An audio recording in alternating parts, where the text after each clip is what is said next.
Hello and welcome to Wisdom Wednesday. Today we're talking about frustration.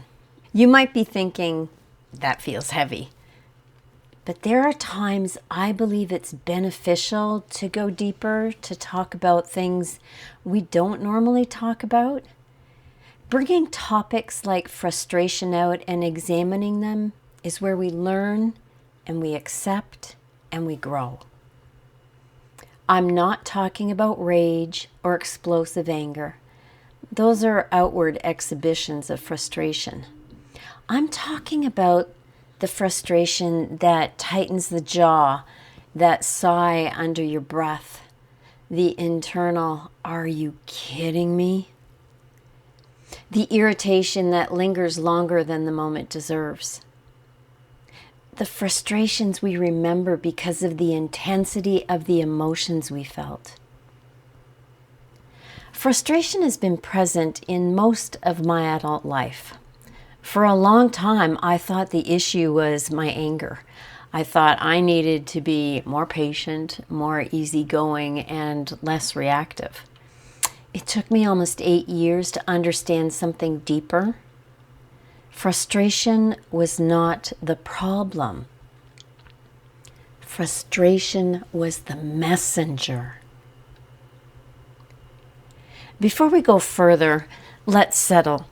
You may be coming into this space already carrying something heavy from today. Maybe tech didn't cooperate. Maybe someone didn't follow through. Maybe you felt dismissed. Maybe your home feels unsettled and you can't quite relax. So let's pause. Just feel your feet on the floor. Take a slow breath in through your nose and release it through your mouth. And again, in through your nose and out through your mouth. Notice if there is frustration in your body. Is your jaw tight? Maybe you feel some tension in your chest or your stomach. Or maybe your shoulders are closing in on your ears. You see, frustration has a physical signature. So take a moment to notice it. There's no fixing, no judging, just notice. And take one final breath in and out. And let's talk. Frustration is the tension between expectation and reality. It's the space between how you thought something would go and how it actually unfolded. That gap creates pressure, and pressure creates reaction. Most of us experience frustration as anger. But anger is often just the surface emotion. Underneath frustration is usually something more vulnerable. Disappointment, feeling unimportant, feeling unseen, maybe feeling out of control, even feeling disrespected. When we push past what's underneath, frustration grows louder. When something meaningful to you is touched, especially a core value or an expectation, it doesn't stay up here in your head.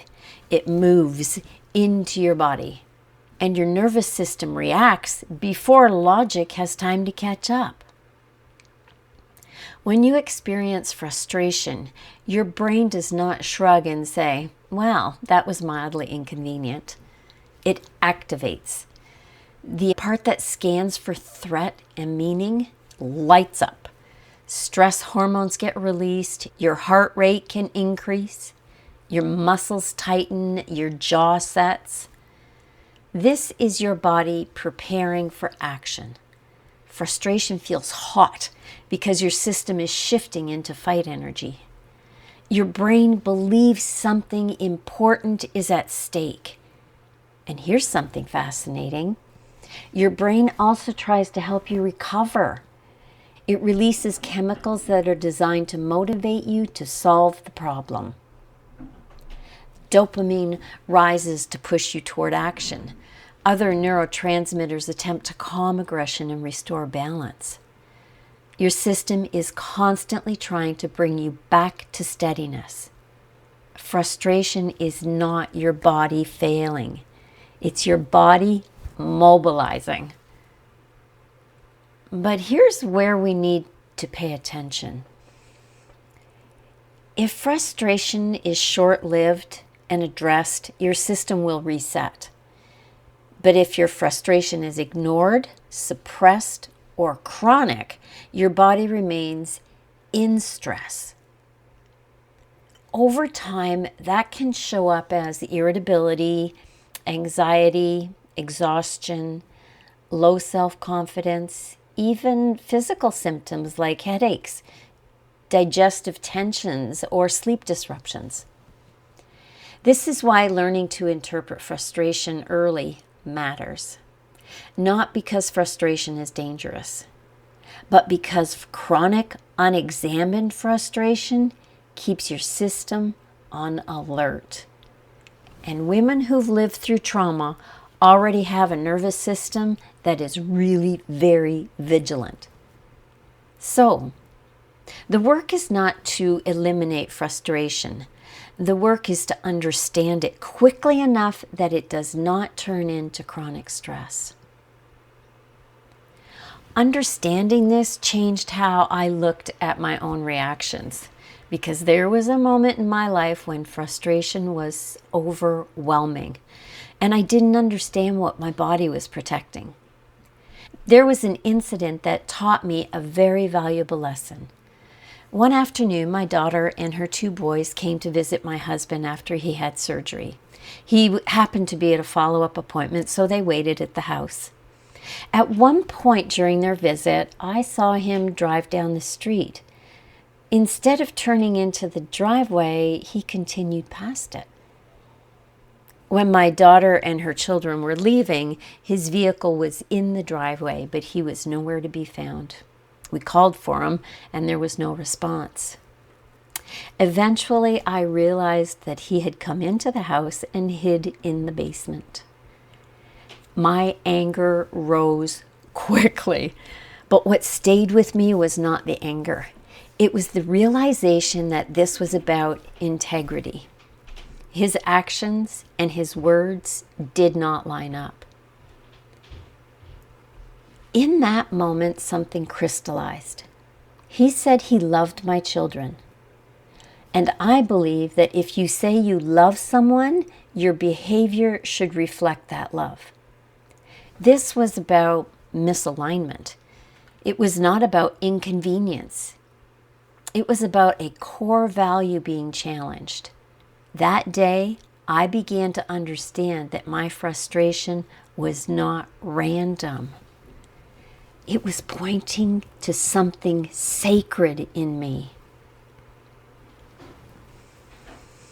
When something sacred to you is touched, your reaction will never be small. And the truth is, this is not only about marriage. It shows up in friendships, in families, in workplaces. It shows up anywhere we assume alignment without ever clearly naming what matters most to us. Here is where frustration quietly grows. In relationships, we carry expectations we never articulate. We expect follow-through. We expect honesty. We expect emotional presence. We even expect consistency. But we do not always name those expectations. Oftentimes, we can't even put words to it. So when reality does not meet them, frustration builds up. At first, it's small. Then it becomes irritation. If it continues long enough, it becomes resentment. Frustration is often the first warning sign. Not that you're wrong, but that something needs clarity, a boundary, a conversation, or an adjustment of the expectation.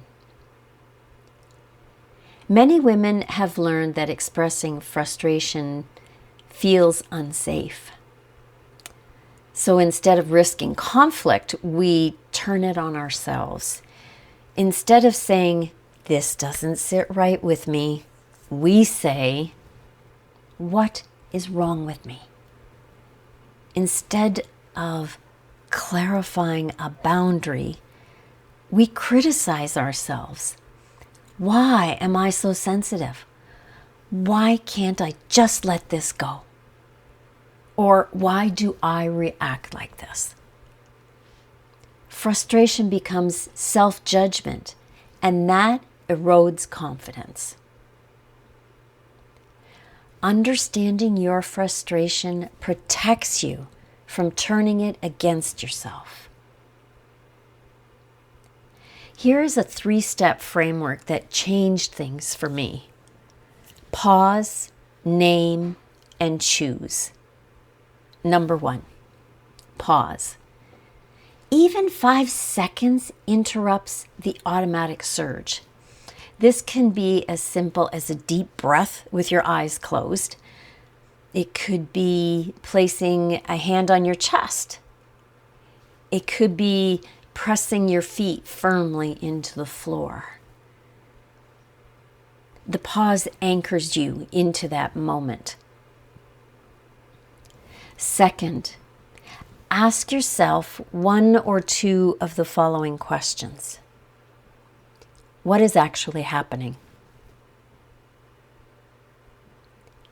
Is a value being challenged? Is this about one of my values? Is this about respect? Is it about reliability? Is there an unspoken expectation? Or am I feeling out of control, and why? You can pick any one of those or 2 of them, whatever gets you to a point of naming what's going on at that moment. And number 3, you choose. You choose how you want to respond. Do I respond in alignment with who I'm becoming, or do I react from the heat of the moment? Sometimes that means setting a calm boundary going forward. Sometimes that means having a clarifying conversation when your emotions have calmed. And sometimes it means tending to your physical space so your nervous system can settle. And sometimes it means adjusting your expectations. I have a caution here. Adjusting expectations does not mean excusing harmful behavior. It means being honest about what you're willing to accept and what requires a boundary. Managing frustration is not suppression. It is self-leadership. Self-leadership does not mean that you never feel the heat. It means you decide what to do with it. Frustration is not the enemy. It's the feedback. And it's often the first sign that something meaningful to you is being touched.